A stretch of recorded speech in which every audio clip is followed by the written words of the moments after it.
YouTube, man. Welcome back to another video. It's your boy, She Loves B-Law. And today's videos, I guess we're going to go ahead and watch Exposing the Gambling Epidemic. Got DraftKings, FanDuel, all the other little gambling sites and shit. We're going to go ahead and watch it. It was posted a day ago, so he got 2.8 million views. So we're going to go ahead and watch and see what's going to it. So roll to 5K. We're hit 1,000 subs already. Now you just need those 4,000 watch hours, man. So it's your boy, She Loves Be Loud. Let's get it and let go. Ooh! Boy, I tell you, boy, stop fucking.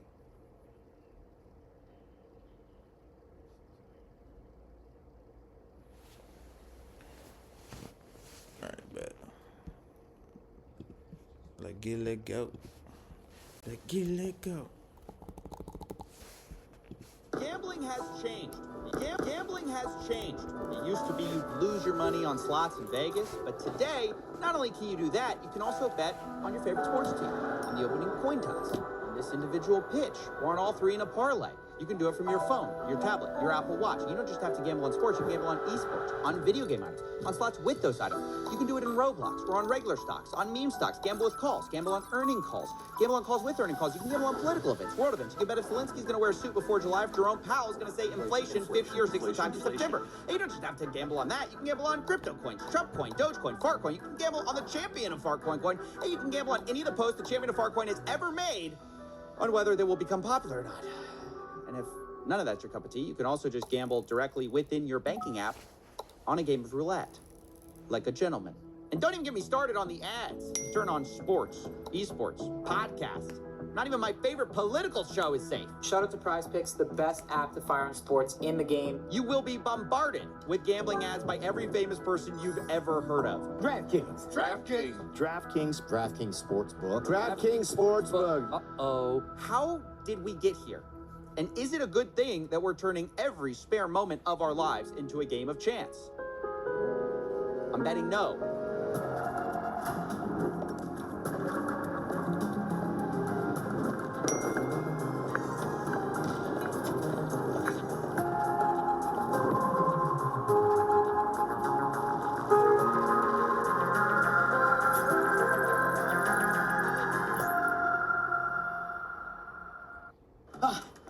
Work. We're gonna see what they talking about, man. We're gonna see what they talking about, My goddamn. chat's in this app. Projects in that app. There are three things responsible for gambling becoming more mainstream, but the first and biggest trend is simply the mainstream becoming more like gambling. See, Silicon Valley learned a decade ago that gambling mechanics are incredibly good for user retention, so they put them everywhere. Let's say you're shopping online. Well, now you can spin a wheel to unlock prizes. Or if you're playing video games, you can open a loot box, get some randomized items. You can even use those items as virtual currency in a casino we've made a 3-part series about. Or maybe you don't have a problem with loot boxes for adults, but we've also put them in kids' video games because, gotta start them young. Roblox is the largest game for minors, and they are stuffed with randomized loot boxes. But even if that's fine for you, what about the third-party websites which, against TOS, allow full gambling based on a kid's game? And yes, there are actual kids gambling on these apps. Right, I just won a bit of profit there. I had 200 Robux. No, I had 200 Robux in profit, 100 Robux in profit, but I lost them. Well, I had 50 Robux and I lost it, and I thought I got 50 Robux again. So on this, mine, on a Robux World, what I'm going to do is buy 40 crates now. No, not 40 crates, but like 44 crates. That looks good, this one. Let's go.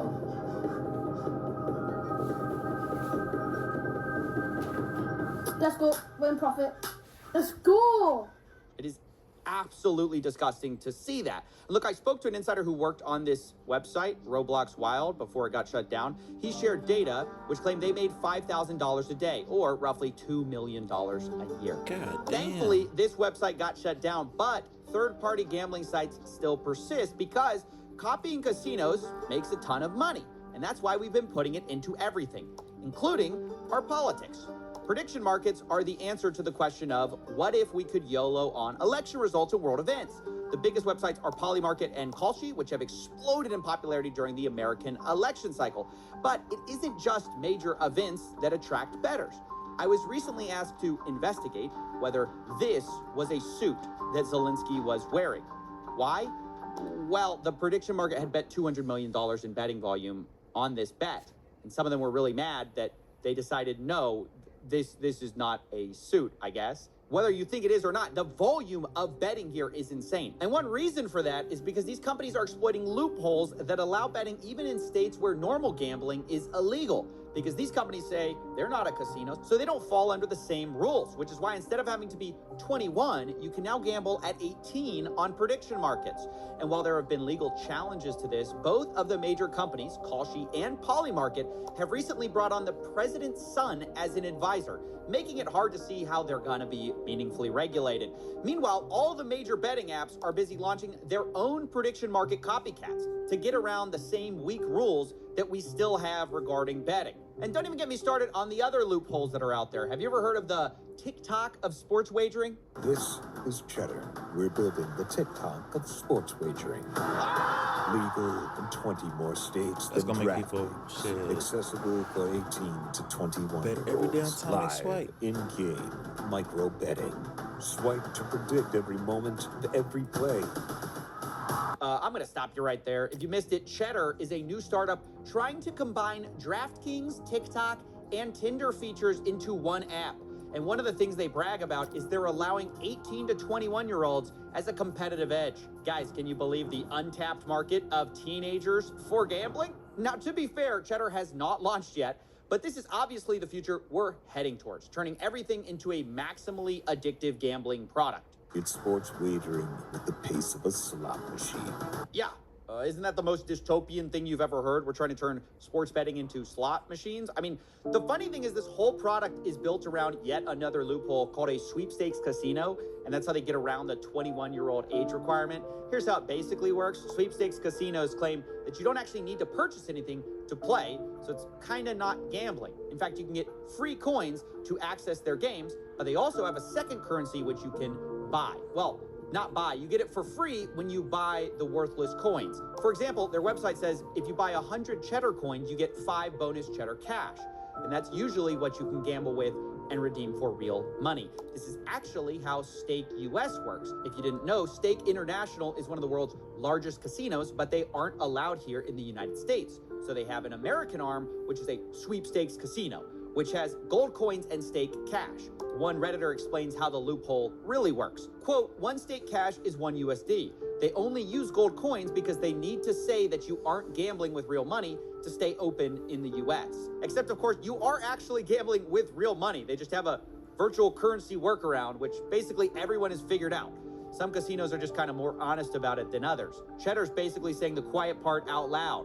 They're going after 18 to 21-year-olds with TikTok, Tinder, sports betting at the pace of slots. And by the way, people are betting on their success. They're actually in a cohort of startups invested in by a Silicon Valley investment firm called A16Z. But if you think that's a bad idea, now let's talk about banks and gambling. I recently made a video on Yada, which was a fintech, which is a complicated story. We've done a ton of work on here and here. But basically, the original pitch was a no-lose lottery, which gamified savings. Lots of YouTubers worked with them, and they acted like a bank, at least at first, until they switched their new business model to be about allowing you to gamble inside the app and lose money, essentially becoming a casino within what is essentially a bank account. Now, I should actually note that Yada recently shut down the banking side and have fully focused on the sweepstakes casino part. I guess it's a more profitable business, but it's a sign of the times that everyone is moving their app more towards gambling, and finance is going the same way. On August 19, 2025, the investing app Robinhood announced they are bringing sports betting prediction markets to their app. In the announcement, the vice president of Robinhood claimed sports betting was a, quote, no-brainer, as we aim to make Robinhood a one-stop shop for all your investing and trading needs. AKA, we noticed people were leaving to other apps. We don't like that. We'd like you to never leave our app. And ironically, the very next day, FanDuel, a sports betting app, announced they were bringing stock market betting to their customers. But I will ask you about what some call the gamification of markets. Why this move? Why FanDuel? Why now? For us to have a partner like FanDuel and be able to have 14 million accounts on day one, I'm not becoming a casino, contrary to popular opinion. I didn't buy a casino. These are markets that will be offered to the general public, and we think is massively exciting what it could do. And you couldn't have a more perfect image of how finance is embracing the casinos and vice versa. Actually, correction, you can have a more perfect image, because after I wrote this, the New York Stock Exchange's owner invested $2 billion into Polymarket. So actually, this is the perfect image of where we are. And a result is a lot of young people now see the stock market as kind of more like a betting market. The most popular group on Reddit is personal finance with about 21 million followers. In second place, Wall Street Bets, where gambling on the stock market is embraced and celebrated. It grew the most during the meme stock craze of 2020, which shifted how some people thought about investing. Instead of being driven by earnings, prices, or fundamentals, people gambled on memes, attention, and vibes. People are chasing bigger returns and taking on bigger risks to do so. One measure of this is the amount of debt people are taking out to invest. Margin debt is at an all-time high of $1 trillion, which even on an inflation-adjusted basis is near all-time highs and up 5x over the last few decades. Not only that, the rapid growth of zero-day options by retail traders is also a telltale sign. It's grown 5x in volume over 5 years, showing that people are trying to gamble more. Zero-day options are the stock trader equivalent of red or black at the casino. Fast action, massive wins or losses on a single day. But if the stock market is America's casino, then meme coins are basically the back alley bookie who will break your legs. Bigger price swings, faster action. Meme coins are even more degenerate than meme stocks and pump and dump usually within a single day. Among the people who trade these, Pump.Fun is the leading destination as the one-click launchpad. Anyone can make a meme coin in seconds, and there is no value in it other than the expectation that someone might be more foolish than you and buy at a higher price than you did. And of course, Pump.Fun is happy to take a cut and make most of the money. Most traders will lose, but now you can also get a cut if you're a content creator who pushes one of these coins. We've seen the same thing from launchpads like Meteora. They allow creators to have a split of some of the trading fees, and it kind of democratizes the grift. Now, anyone can farm their followers and fans for money. You don't have to be particularly sophisticated, and that's actually how Trump made millions of dollars in fees with Trump meme coin without ever selling. He just farmed the fees. And to be clear, this money doesn't magically appear. It's being siphoned away from regular people who mostly lose. It creates a sad ecosystem where most creators are racing to the bottom for attention to get their audiences to pump their worthless coins, leading to a predictable spiral where most are scamming, rage baiting, or otherwise trying to shock each other into becoming the biggest grift of the day. Are you wondering how much it will cost you to start up a company in Dubai or anywhere in the UAE? Check out our cost calculator. It'll give you an estimate in just a few seconds. Hi. That's a got drain. Thanks for the 20 fandos. It's ripping. What? If you've ever heard of a zero-sum game where someone has to win for the other one to lose, meme coins are negative sum because of all the trading fees. Most people, by definition, will lose. The real winner, of course, is Pump.Fun and people pushing it. According to one analysis, they've generated revenues of over $800 million for themselves, while almost none of the traders have made significant profits. According to one analysis, 0.4% of all traders will ever make over $10,000. So almost no one. And look, the reason we're going through all of this is to explain the many ways that gambling is no longer just about slots, cards, brick and mortar casinos. We've injected it into every conceivable aspect of our lives, and that has two effects. One, it's inescapable. You cannot avoid gambling by avoiding Vegas anymore. It's literally everywhere. And then two, it's also harder to understand and study because most researchers are studying like casinos, sports betting, but so much of gambling is not that anymore. So as we get to the numbers of this stuff, remember, everything's gonna be an undercount. But it is still important to talk about those casinos, and that's where we're going to shift now. Starting with the biggest trend that has happened for these casinos, and number two on our reason, which is sports gambling becoming legalized. Rewind the clocks for a second back to 2018 when the Supreme Court overturned a federal ban. At the time, basically, you could only sports bet in Nevada. But after this, you can see in a few years, we completely flipped on the issue. Most states now allow sports betting. And along with that, the advertising budgets for these companies is absolutely enormous. DraftKings, FanDuel, Underdog, Prize Picks, they've spent hundreds of millions of dollars getting celebrities and influencers to push their product every year. And man, has it worked. As I'm writing this, the #1 sports app on the App Store is not sports, It's not ESPN. ESPN and the NFL are second and third. The #1 sports app is actually DraftKings. And in the top 10, half of those apps are sports betting, And Price which is picking the fifth. insane. There are two reasons for this. Obviously, one, hundreds of millions in advertising, but the second is what are called inducements, which is when these apps will incentivize players to download them and place a bet, sometimes literally offering what seems like free money. He's got an NFL offer. Don't play with me. We just turned $5 into $150 in bonus bets. New customers bet $5, get $300 in bonus bets if you win. New customers get risk-free bets up to $2,000. Now look, the reason casinos do this is kind of obvious. If they can make you place one bet, they're more likely to place the second, third, and 100th. But even setting aside the fine print of these weird offers, does it not strike anyone else as weird that we're allowing gambling companies to give away free stuff? Imagine the cigarette industry told you, buy your first pack, get 50 free packs free to get you started.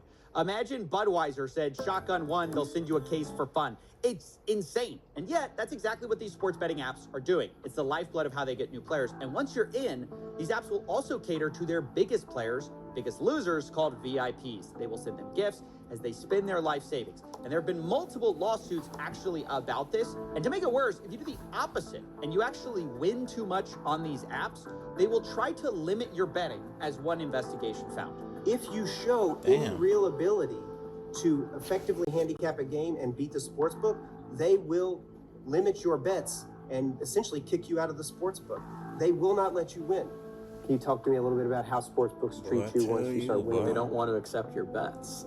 Yeah, it turns out the casinos actually hate the exact player that's featured in all of their advertisements, the guy who actually wins too much money, which is actually so crooked when you think about it, that if you're one of the few people who achieves what they're promoting, they actually don't want you. Now, as I was writing this story, another massive scandal actually broke in the sports betting world, which is even more corrupt than not allowing winners. But as you now know, individuals such as Chauncey Billups, Damon Jones, and Terry Rozier were taken into custody today. Former, current NBA players and coaches. What you don't know is that this is an illegal gambling operation and sports rigging operation that spanned the course of years. That's right. The FBI just exposed a massive sports rigging scheme that was using these apps to win money on rigged basketball games. One example of this was March 23rd, 2023, when an NBA player, Terry Rozier, told a friend ahead of time that he was going to go out early on a foot injury. And so that night, $200,000 in bets were placed on his underperformance because no one else knew that he was injured. And a few minutes after Terry kind of limping around, he left the game and the bets paid off. A few days later, Terry Rozier and his friend allegedly counted the money at his house from the fraudulent wagering scheme. And this was one of several rigged games the FBI alleged. But the media was quick to point out, this isn't even the first time someone was caught doing something like this. Jonte Porter, who played for the Toronto Raptors, has already pled guilty. He's already pled guilty. He's awaiting sentencing for doing just what Rozier and Jones are accused of. So this train has already left the station, Laura. And I have to tell you, when Jeff Teague, an NBA player, says, oh, there's betting everywhere, it is everywhere. I've done ads for DraftKings. LeBron James has done ads for DraftKings. In fact, ESPN, when they were reporting this story this morning, they're having programming, people talking just like you and me, talking about this scandal on the press conference the FBI was giving. And underneath them on the ticker was an ad for ESPN Bet, which is ESPN's own sports book. Yeah, the irony of all of this is that the same people who condemn illegal betting going on are simultaneously pushing the sports books, which create the opportunity. And at some point, the producers on ESPN actually noticed it. And see if you can spot the moment they try to fix the sportsbook ad in the corner. You hear a lot about legal sports gambling on this show. The Bussin' Boys, obviously sports gambling is a huge part of what you do, so we put those all out there as a preamble because it might be in the back of people's minds, and we acknowledge that this is a different time and place. However, there is a fine line, not so fine, there is a bold line that obviously has to be drawn. Well, that's a little awkward. You're actually supposed to remove the ad for sports betting before talking about sports rigging. And honestly, we've only hit the tip of the iceberg here, because we've since learned these professional leagues are useless at catching this stuff. Turns out the NBA already investigated Terry Rozier before the FBI indictment for that exact game, and they cleared him because the NBA commissioner said there was insufficient evidence. Ultimately concluded that there was insufficient evidence despite that aberrational behavior to move forward. Right. So even with aberrational activity, they had the right game, the right guy, and the NBA couldn't find enough evidence. I mean, the more money that goes into sports betting, the more this will be a problem, and the leagues are clearly not equipped to handle it.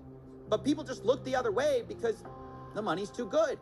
And I want to now address the size of these betting markets because they're absolutely enormous in ways most people don't understand. And to get our heads around it, we're going to look at some survey numbers. One study estimates that 22% of all Americans and almost half of men my age have an online sports betting account. Another estimates that 1 in 4 people have placed a bet on sports and 1 in 5 have placed a bet in the last year. Like with all surveys, there's margins of error here, but the data mostly agrees. Sports betting is very widespread and extremely popular among young men.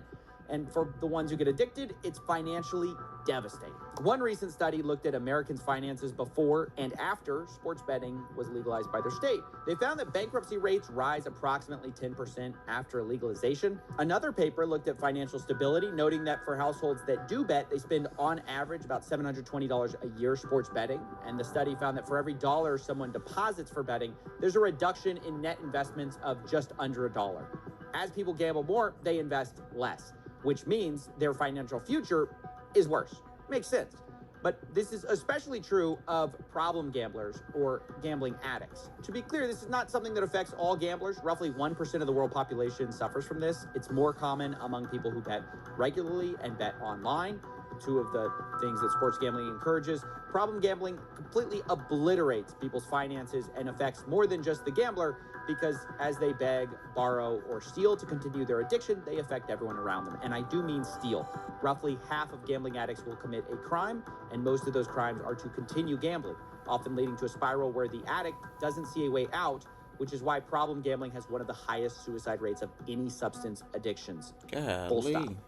What's wrong with these niggas that trying to gamble, man? You know none of this matters, right? Yeah. You tried this before with Rubet, CS2, and it did nothing. Yep. No, literally, I mean nothing. Absolute silence. All the moralizing, the anti-gambling. You're wasting your time. Yeah.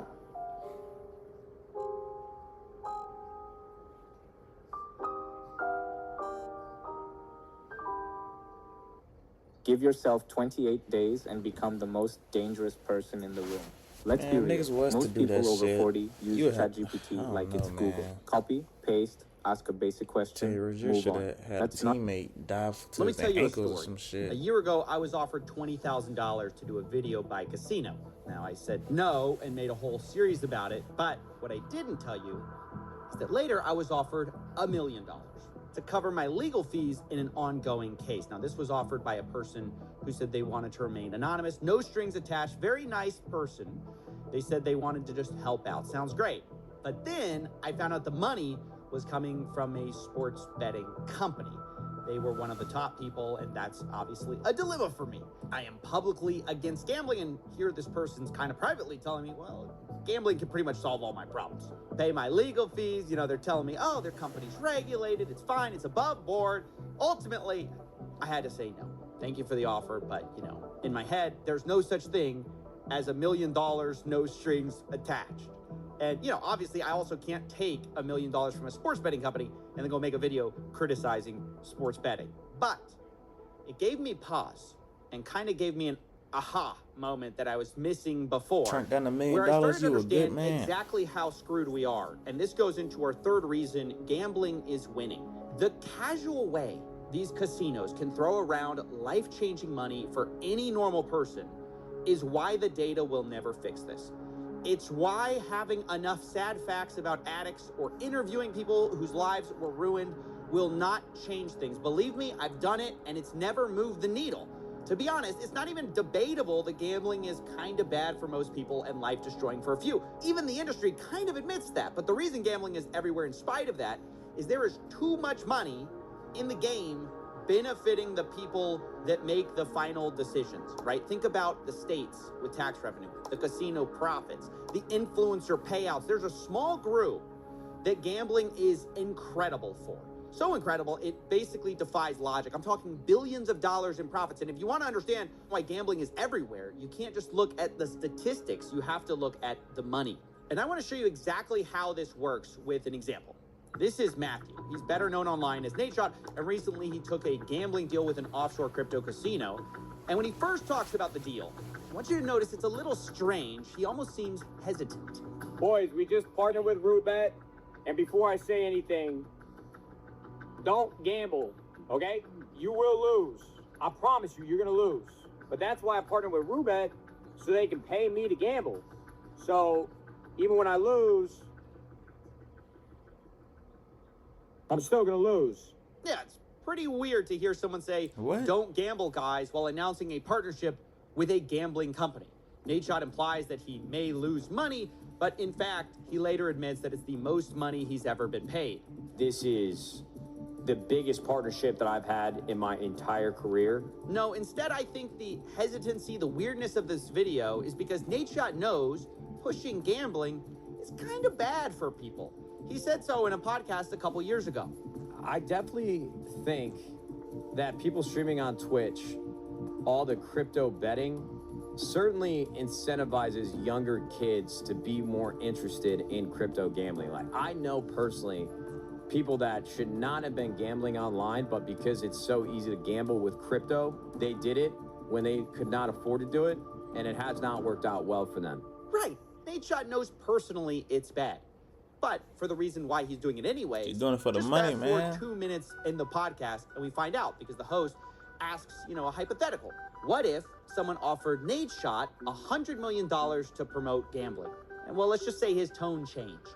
I ain't turning down $100 million, bro. You got me fucked up, brother. I'll go on there and I will crypto gamble 24/7, dude. At that point, man, it's the parents' fault. Hey, I'm just working over here. You're gonna pay me more than LeBron? Brother, I would be lighting up, cash on fire, gambling crypto. I would sell my soul for 100 M's. Are you fucking kidding me, dude? We should clip this. We should send this over. Okay. I won't sleep. I will be your workhorse. You want me to pump blue chews and crypto gambling? I will do it all. You got me fucked up. Them kids, dude. Fuck them kids. Look, I'm just going to say, you can say he's wrong for saying that. He's a bad person for saying that. But the reality is, this is why gambling is winning. The casinos have so much money, they are buying people's souls. Even people who kind of admit gambling's kind of bad. Put enough money on the table, and Nadeshot says, hey, fuck them kids. And by the way, speaking of fucking them kids, let's talk about Drake.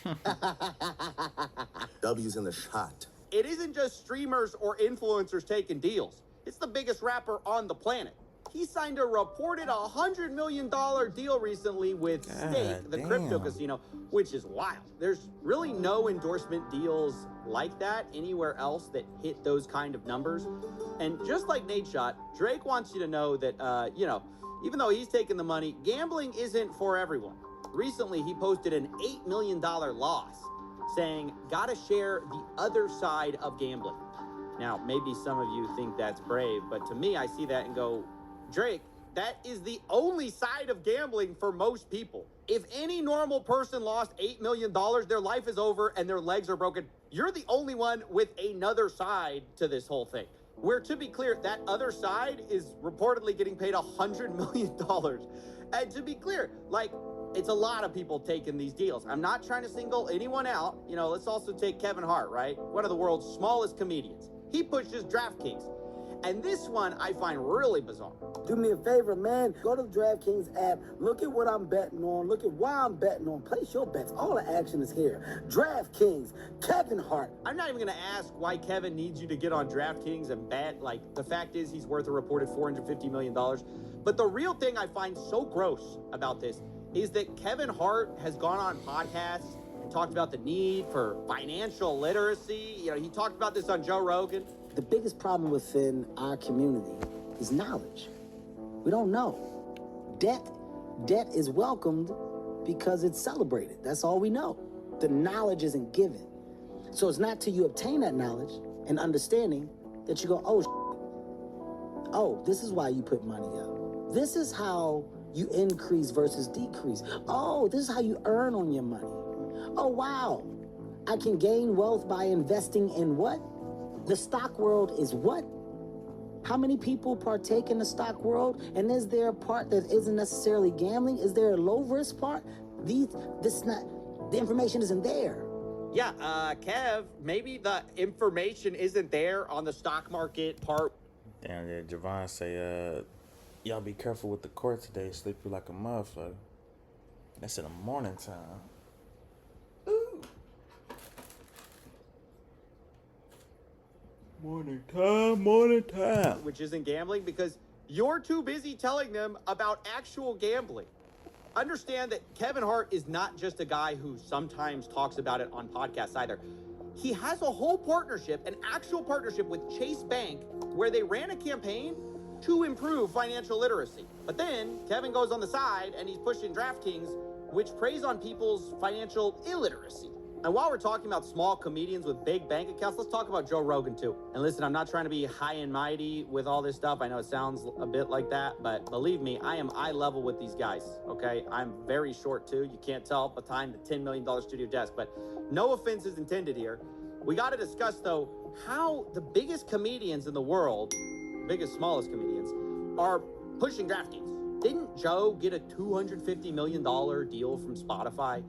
I didn't realize before this video, like, how many gambling ads he has been running recently. In the month of September alone, there were 11 DraftKings ads in 14 videos. And with Joe especially, it's weird because he's the guy who rants against Big Pharma's manipulative advertising. If you can advertise, you can manipulate people and change their opinion based on theatrics. So many. Everyone gets a free bet. We all want to win. Hey, let's win together. You know what to do. You have Place 3 that wishes. bet. These What's niggas the are first? making money. I want to speak English like a native. People who don't Kidding know me? gonna get You don't caught need doing magic that for that. stuff, man. You have music and people dancing and holding hands and spinning around in a wheat field.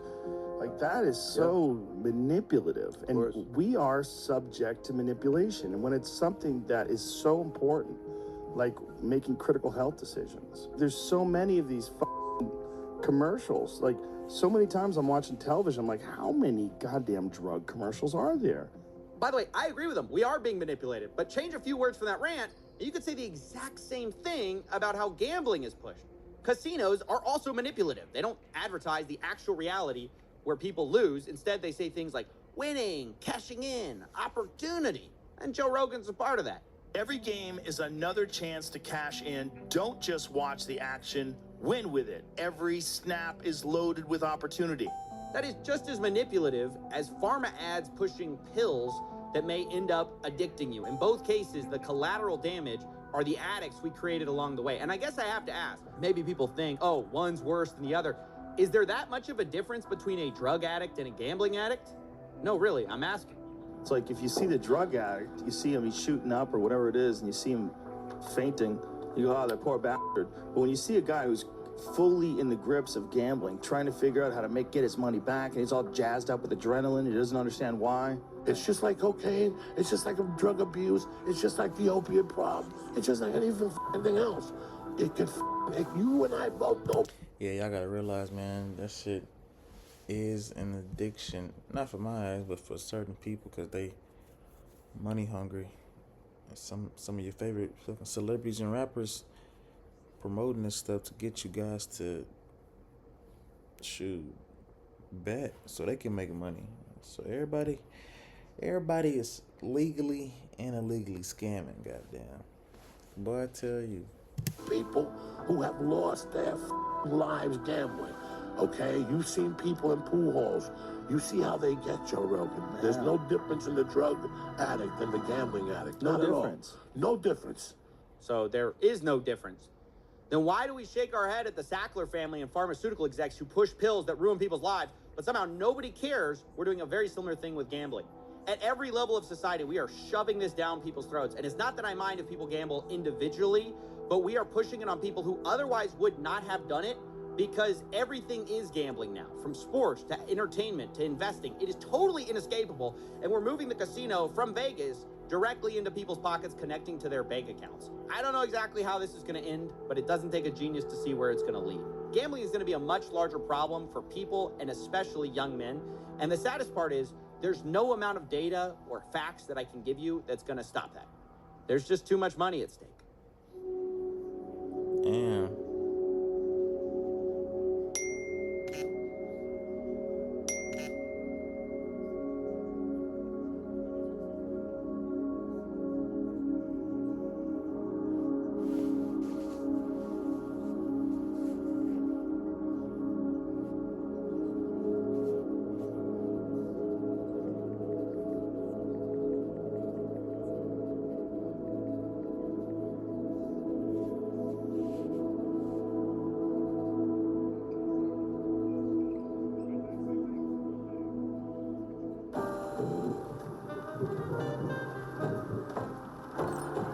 Hey, come back to the bar and let me fix you a drink.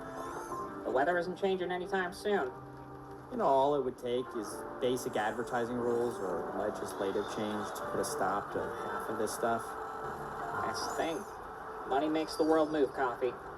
And the people who write the rules like them just the way they are. Do you really think it's worth all of this, though? Like, just for a little more money? Hey, you said it yourself, didn't you? It's not just a little money. It's a lot more money. If people would sell their soul for $100 million, well, imagine what they do for billions. You know, maybe it is time for that drink.